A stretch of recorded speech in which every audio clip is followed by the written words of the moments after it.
अस्सलाम वालेकुम स्टूडेंट। जिस तरह आप सबको पता है कि हमने यूरिनरी सिस्टम को स्टार्ट किया हुआ है और इससे पहले भी हम 2 वीडियोस अपलोड कर चुके हैं यूरिनरी सिस्टम की और आज हम इसकी थर्ड वीडियो अपलोड करेंगे जो भी हम चार्ट से बना रहे हैं। इसमें हम पढ़ेंगे एनाटॉमी ऑफ किडनी। तो चलाएँ स्टार्ट करते हैं एनाटॉमी ऑफ किडनी जो कि है फिजियोलॉजिकल एनाटॉमी। तो एनाटॉमी जो है हमारी किडनी की, ये हमारे यहाँ 2 kidneys lies on posterior wall of abdomen. तो डियर स्टूडेंट, ये हम पहले भी पढ़ चुके हैं कि हमारी 2 किडनीज़ होती हैं बॉडी में जो कि कहाँ होती हैं? पोस्टीरियर वॉल ऑफ एब्डोमेन में होती है, हमारी बैक साइड पे, आउटसाइड पेरिटोनियल कैविटी।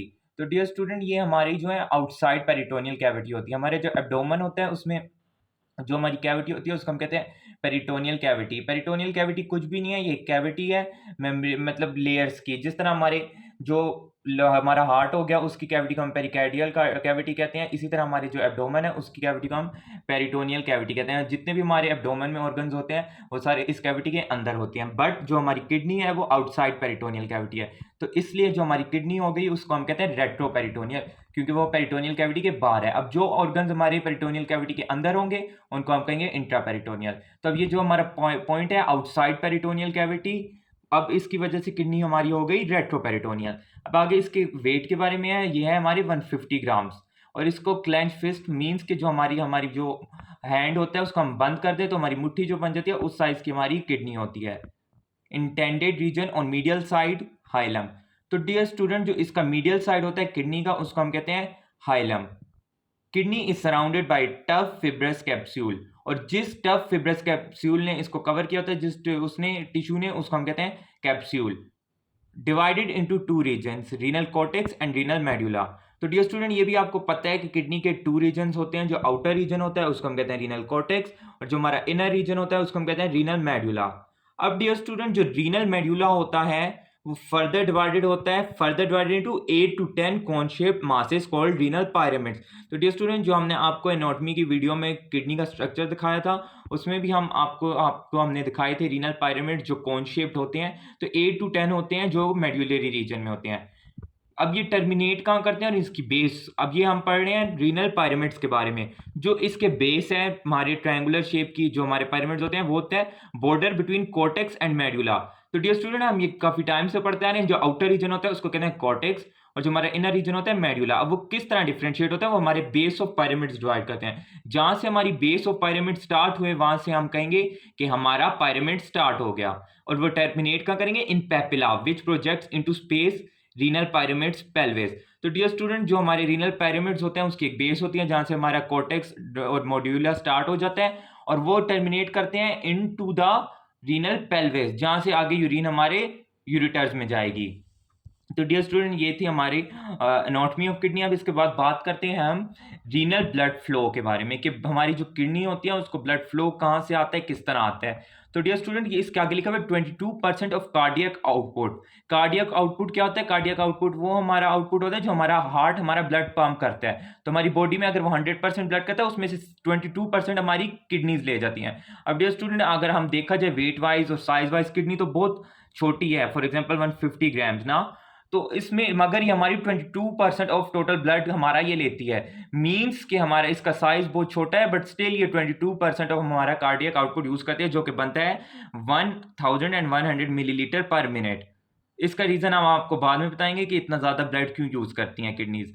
अब इसका ब्लड फ्लो है जो हमारा, फॉर एग्जांपल अब देखें ये किस तरह स्टार्ट होता है। जब हमारी किडनी में कोई आर्टरी इंटर होती है थ्रू हाइलम इंटर होगी, ये जो हमने ऊपर पढ़ा था ना hilum, the intended region on medial side is called hilum. तो वहां से इंटर होगी हमारी रीनल आर्टरी, वो आगे जाके फर्दर डिवाइड करेगी इंटरलोबाल आर्टरीज, और फिर ये पायरामिड्स के आगे जाके बेस में वहां पे और फर्दर डिवाइड होकर बन जाएंगी आर्कुएट आर्टरीज।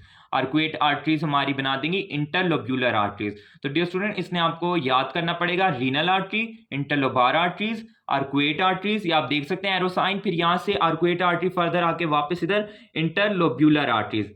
अब बात आती है इंटरलोब्यूलर के आगे। अब जब ये इंटरलोब्यूलर आर्टरीज बन जाती हैं, ये अब आ जाती है हमारी गेम नेफ्रॉन की। अब ये जाती है नेफ्रॉन के पास। नेफ्रॉन के पास हमें पता है नेफ्रॉन का जो हमारा ग्लोम्युरुलस पार्ट होता है वहां पे ये जाएंगी as a efferent arteries, arterioles. Efferent का मतलब ये होता है कि टुवर्ड, मतलब ये इन जाएंगी एफरेंट आर्टियोल्स बन के। और फिर आगे से ये देखें एफरेंट आर्टियोल्स के एरो आगे से जाके आ गया ग्लोमेरुलर कैपिलरीज। ये किधर होता है? ये नेफ्रॉन में होता है, वहीं पे हमारी फिल्ट्रेशन होती है। अब हमारी आई थी नेफ्रॉन में एफरेंट आर्टरियोल्स, वहां पे जाके ग्लोमेरुलर कैपिलरीज बन के फिल्ट्रेशन कर देंगी और फिर ये दोबारा से निकलेंगी नेफ्रॉन से as a efferent arterioles. Efferent का मतलब था अंदर जाना और एफरेंट का मतलब है बाहर आना। जहां ए वाला एफरेंट है वो अंदर जाएगा और जो ई वाला एफरेंट है वो वहां से ऑर्गन से बाहर निकलेगा। अब एफरेंट आर्टरियोल्स आगे से जाएंगी, वो बन जाएंगी हमारी पेरिट्यूबरल कैपिलरीज और वो सराउंड करती है हमारे रीनल ट्यूब्यूल को। अब ये रीनल ट्यूब्यूल क्या चीज़ है और ग्लोमेरुलर कैपिलरीज और ये सारे स्ट्रक्चर जब हम नेफ्रॉन के पढ़ेंगे आपको फर्दर ज़्यादा क्लियर हो जाएगा। अब इसके बाद जो आ जाता है वो आता है unique to capillary bed system. अब डियर स्टूडेंट जो है अब ये आप पढ़ें, arrange are series separated by efferent arteriole help to maintain hydrostatic pressure. अब डियर स्टूडेंट अब में हमने बात की जब आर्टरीज इंटर होती हैं नेफ्रॉन के अंदर वो एज अ ग्लोमेरुलर इंटर होती हैं। ये देखें ये लिखा हुआ है ग्लोमेरुलर कैपिलरीज और वो निकलती किस तरह एज अ पेरिट्यूबुलर कैपिलरीज और ये देखें ये लिखा हुआ है पेरिट्यूबुलर कैपिलरीज। अब ये कह रहे हैं कि 2 कैपिलरी बेड्स होते हैं। जो हमारे ग्लोमेरुलर कैपिलरीज में हमारा जो हमारा प्रेशर होता है वो है 60 mmHg rapid fluid filtration, but जो हमारा पेरिट्यूबुलर कैपिलरीज का प्रेशर है वो है 13 mmHg रैपिड फ्लूइड रीअब्जॉर्प्शन। अब आप ये देख सकते हैं कितना ज्यादा फर्क है दोनों के बीच में। ये हमारा मतलब हमारी ये फिल्ट्रेशन में भी मदद करता है डिफरेंस और ये हमारी रीअब्जॉर्प्शन में भी मदद करता है। ये एक यूनिक क्वालिटी है हमारी किडनी की ब्लड फ्लो। स्टूडेंट अब हम पढ़ेंगे नेफ्रॉन। इसकी हम पहले थ्योरी कवर करेंगे और जब भी आप स्लाइड से पढ़ेंगे जो हमारी स्लाइड वीडियोस होती हैं उसमें जब आप इसका स्ट्रक्चर के साथ साथ इसकी थ्योरी को कंपैरिजन करेंगे तो आपको ज़्यादा बेटर समझ आएगा। तो डियर स्टूडेंट नेफ्रॉन होता क्या है? तो डियर स्टूडेंट जिस तरह किसी भी ऑर्गन के स्पेशल सेल्स होते हैं जैसे फॉर एग्जांपल ब्रेन के होते हैं न्यूरॉन, इसी तरह जो किडनी के बेसिक फंक्शनल सेल्स हैं उसको हम कहते हैं नेफ्रॉन। अब इसके आगे लिखा हुआ है nephron are 8 lakh to 10 lakh. आप इससे अंदाज़ा लगा सकते हैं कि कितने ज़्यादा नेफ्रॉन हमारी किडनी में मौजूद है, इनका कितना इंपॉर्टेंट फंक्शन है। तो अब इसमें हम पढ़ेंगे एनाटॉमी ऑफ नेफ्रॉन। नेफ्रॉन के 2 पार्ट्स होते हैं। कितने पार्ट्स? 2 पार्ट्स। एक को हम कहते हैं रीनल कॉर्पसल और एक को कहते हैं रीनल ट्यूब्यूल। तो अब एक हो गया रीनल कॉर्पसल और एक हो गया रीनल ट्यूब्यूल। अब रीनल ट्यूब्यूल के नाम से ही जाहिर है कि ये कोई ट्यूब्यूलर स्ट्रक्चर होगा। तो हमारा जो नेफ्रॉन होता है उसके 2 पार्ट्स होते हैं, एक हो गया रीनल कॉर्पसल एक हो गया रीनल ट्यूब्यूल। अब जो हमारा पहला पार्ट है रीनल कॉर्पसल उसके आगे से 2 पार्ट्स होते हैं।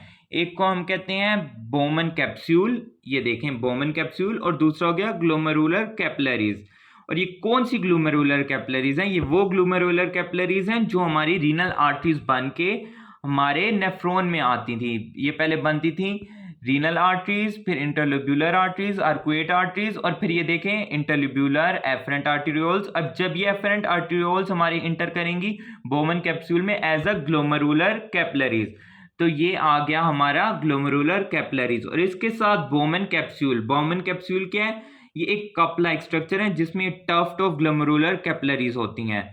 इसके double membrane cup like structure होता है जिसमें ग्लोमेरुलर कैपिलरीज में एज अ ब्लड आता है हाई प्रेशर में और इससे फिल्टर हो जाता है हमारे बोमन कैप्सूल में। तो जब हमारा ब्लड फिल्टर हो जाता है, जो बोमन कैप्सूल के बाद फर्दर पार्ट स्टार्ट होता है हमारा, वो था सेकंड पार्ट ऑफ नेफ्रॉन और उसको हमने क्या कहा था? Renal tubule. अब रीनल ट्यूब्यूल के भी आगे से फर्दर पार्ट्स हैं जिसको हम कहते हैं प्रोक्सिमल ट्यूब्यूल।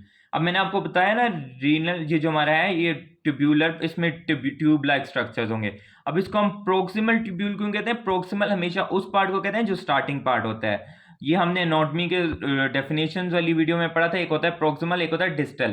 प्रोक्सिमल वो जो स्टार्टिंग पार्ट होगा और डिस्टल वो जो एंड पार्ट होगा। तो इसी तरह एक होगा प्रोक्सिमल कन्वोल्यूटेड ट्यूब्यूल और एंड वाला होगा distal convoluted tubule. But proximal convoluted tubule पहले बनेगा लूप ऑफ हेनले, और लूप ऑफ हेनले पहले डिसेंडिंग लिम्ब बनेगा, फिर असेंडिंग लिम्ब बनेगा, फिर वो ऊपर जाके बना देगा हमारा डिस्टल कन्वोल्यूटेड ट्यूब्यूल। तो डियर स्टूडेंट ये आप देख सकते हैं एरो ग्लोमेरुलर कैपिलरीज गई हमारी बोमन कैप्सूल में, फिर वो आगे जाके बना देता है प्रोक्सिमल कन्वोल्यूटेड ट्यूब्यूल और loop of Henley. Loop of Henley पहले डिसेंड करेगा और फिर असेंड करेगा। अब डियर स्टूडेंट इधर लिखा हुआ है descending limb plus lower end of ascending limb this segment remaining upper limb thick segment. तो डियर स्टूडेंट जो इनका डिसेंडिंग लिम्ब और असेंडिंग लिम्ब होता है उनके भी फर्दर से आगे थिक पार्ट होते हैं, थिन पार्ट होते हैं। तो फिर ये जब ऊपर जाता है फिर ये हमारा बना देता है डिस्टल कन्वोल्यूटेड ट्यूब्यूल। अब डियर स्टूडेंट ये बहुत इंपॉर्टेंट पार्ट है जो जिसे हम कहते हैं मैक्यूला डेंसा। अब मैक्यूला डेंसा क्या चीज़ है? Macula densa specialized epithelial cells present at the end of thick segment contain nephron function। तो डियर स्टूडेंट, ये मैक्यूला डेंसा हमारी एक स्पेशलाइज एपिथेलियल सेल है। इसका काम होता है हमारा ब्लड प्रेशर मेंटेन करना। ये जब भी हमारा ब्लड प्रेशर डाउन जाएगा तो ये इनको सेंस कर लेगा, और मैक्यूला डेंसा का काम होता है हमारा ब्लड प्रेशर मेंटेन करना। तो ये अब देखें, अब एरो फिर स्टार्ट हो गया। मैंने आपको बताया था कि एंड में होगा हमारा डिस्टल कन्वोल्यूटेड ट्यूब्यूल। अब डिस्टल कन्वोल्यूटेड ट्यूब्यूल से यूरिन आगे हमारी जाएगी कनेक्टिंग ट्यूब्यूल में, फिर कॉर्टिकल कलेक्टिंग ट्यूब्यूल में, फिर आगे वहां से जाएगी कलेक्टिंग डक्ट में जो कि 8 to 10 है, और जो कि एंड हमारी चली जाती है मेड्यूलरी कलेक्टिंग डक्ट में, और वहां से renal papillae and renal pelvis. And ये कौन सा रीनल पेल्विस है? रीनल पेल्विस वो एरिया होता है जहां से हमारी यूरिन किडनी से निकल के हमारे यूरेटर में जाती है। तो डियर स्टूडेंट, ये अभी आप लोगों ने कंफ्यूज नहीं होना। आप लोग कह रहे होंगे कितने ज्यादा पार्ट्स हैं। ये जब हम नेफ्रॉन का स्ट्रक्चर पढ़ेंगे थ्रू डायग्राम तो आपको सब कुछ और ज्यादा क्लियर हो जाएगा। ये जस्ट थ्योरी पोर्शन है, ये एक वन चार्ट थ्योरी वो है कि इसमें अगर आपने थ्योरी कवर करनी हो जल्दी से पूरे चैप्टर की तो आप इसके थ्रू कर सकते हैं, बट जो आपका ज़्यादा कंसेप्ट क्लियर होगा वो जब आप डायग्राम के साथ साथ इसको रखेंगे फिर आपका ज़्यादा क्लियर होगा। इट्स जस्ट सिंपल, आपने यहाँ से स्टार्ट करना है ग्लोमेरुलर कैपिलरीज। ग्लोमेरुलर कैपिलरीज आगे से Bowman capsule, proximal convoluted tubule, loop of Henley. Loop of Henley के 2 पार्ट, एक होता है डिसेंडिंग। अब वो अगर डिसेंड करेगा तो डेफिनेटली असेंड भी करेगा। तो असेंडिंग लिम्ब ऊपर से जाएगा हमारे डिस्टल कन्वोल्यूटेड ट्यूब्यूल में, फिर कनेक्टिंग ट्यूब्यूल। यहाँ तक था, यहाँ तक यूरिन फिर आगे चली जाएगी हमारी कॉर्टिकल कलेक्टिंग ट्यूब्यूल में, फिर कॉर्टिकल कलेक्टिंग डक्ट। पहले है हमारी कलेक्टिंग ट्यूब्यूल एंड ट्यूब्यूल से डक्ट, एंड डक्ट से आगे medullary collecting duct, and then renal papillary and renal pelvis. ये तो आगे से नेफ्रॉन से आगे किडनी के पार्ट आ जाते हैं। रीनल पेल्विस तो अब वेरी क्लियर है, और रीनल पेल्विस से आगे यूरेटर, एंड यूरेटर से यूरिनरी ब्लैडर में जाएगी। अब डियर स्टूडेंट आगे आ जाते हैं 2 टाइप्स ऑफ नेफ्रॉन। अब ये कौन कौन से टाइप ऑफ नेफ्रॉन है? एक हो गया हमारा कॉर्टिकल नेफ्रॉन और दूसरा हो गया जक्स्टा मेड्यूलरी नेफ्रॉन। अब ये किस बेस पे डिपेंड करता है कि किसको हम कहेंगे कॉर्टिकल नेफ्रॉन और एक किसको हम कहेंगे जक्स्टा मेड्यूलरी नेफ्रॉन। अब ये हम बताते हैं कि उसका जो ग्लोमेरुलाई है वो कहाँ पे मौजूद है किडनी में। अगर उसका ग्लोमेरुलाई लोकेटेड होगा आउटर कॉर्टेक्स में, outer cortex mean outer most layer में, तो उसको हम कहेंगे कॉर्टिकल नेफ्रॉन। देखें कॉर्टेक्स है ना, तो कॉर्टेक्स रिलेटेड कॉर्टिकल। अगर उसका glomeruli deep in cortex near to medulla, अगर उसका ग्लोमेरुलाई थोड़ा सा नीचे हमारे मेडुला के रीजन के नजदीक होगा तो उसको हम कहेंगे जक्स्ट्रा मेड्यूलरी। देखें नाम में ही क्लियर है, मेड्यूलरी आ रहा है। अब बात करते हैं उनके ब्लड सप्लाई की। जोन से नेफ्रॉन हमारे कॉर्टिकल नेफ्रॉन होंगे जो कि ऊपर मौजूद होंगे कॉर्टिकल रीजन में, उनका ब्लड सप्लाई होगा पेरिटेब्यूलर कैपिलरीज से। और ये कौन सी पेरिटेब्यूलर कैपिलरीज हैं? जो कि ये देखें एफरेंट आर्टेरियोल से हमारे किधर गए, ये हमारे एफरेंट आर्टेरियोल से निकली थी और ये बन गई थी पेरिटेब्यूलर कैपिलरीज। तो जैसी ऊपर से निकलेंगी तो वो पेरिटेब्यूलर कैपिलरीज हमारे कॉर्टिकल नेफ्रॉन्स को देंगी।